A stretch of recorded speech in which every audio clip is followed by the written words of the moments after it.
আসসালামু আলাইকুম। কেমন আছেন সবাই? আশা করি খুব ভালো আছেন। আল্লাহর রহমতে আমরাও সবাই ভালো আছি। সামিহা ব্লগ থেকে আপনাদের নতুন আরেকটি ব্লগে স্বাগত জানাচ্ছি। আমি আজ এখানে মুরগির মাংস নিয়েছি। মুরগির মাংস রান্না করব আলু আর কাঁঠালের বিচি দিয়ে।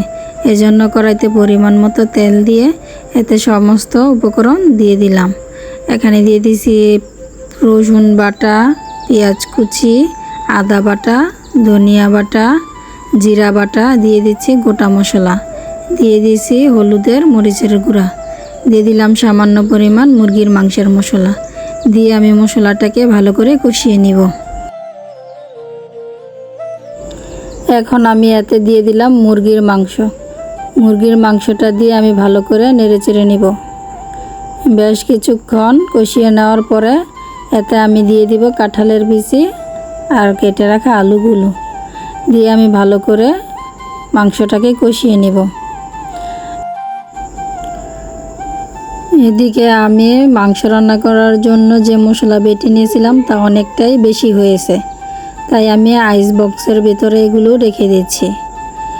এভাবে রেখে দিলে যখন আইস হয়ে যাবে তখন বক্সে রেখে দিলে তরকারিতে যতটুকু প্রয়োজন হয় ততটুকু তরকারিতে দেওয়া যায়।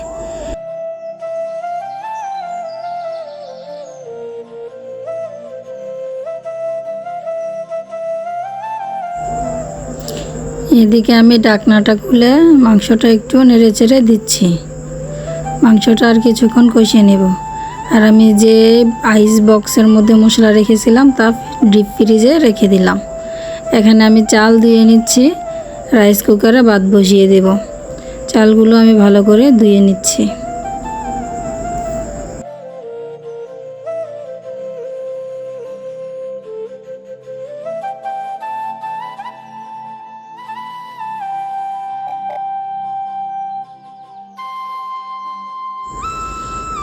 মাংসটা প্রায় কষানো হয়ে গেছে।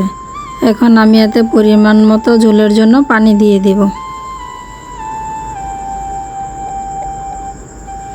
আমি মাংসটা একটু ঝোল ঝোল রেখেই রান্না করব। এখন ঢাকনা দিয়ে দিব।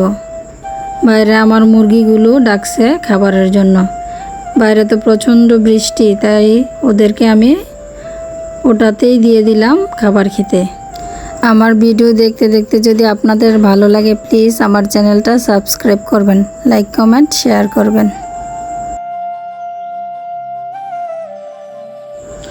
আমি আপনাদেরকে দেখাচ্ছি আমার ঘরের জানলা দিয়ে বাইরে কত বৃষ্টি হচ্ছে দুদিন ধরে। আমাদের ঘরের পিছনে অনেক পানি জমে গেছে, বৃষ্টির পানি।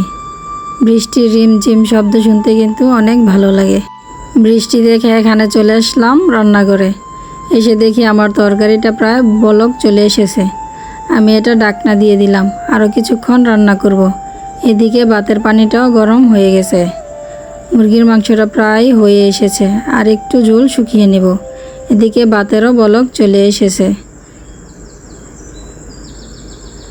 আর সকালে রান্না করেছিলাম ডাল, এখানে ডালও আছে। আর এগুলোই হচ্ছে আমাদের আজকের দুপুরের খাবার। সবাই ভালো থাকবেন, সুস্থ থাকবেন। আল্লাহ হাফেজ।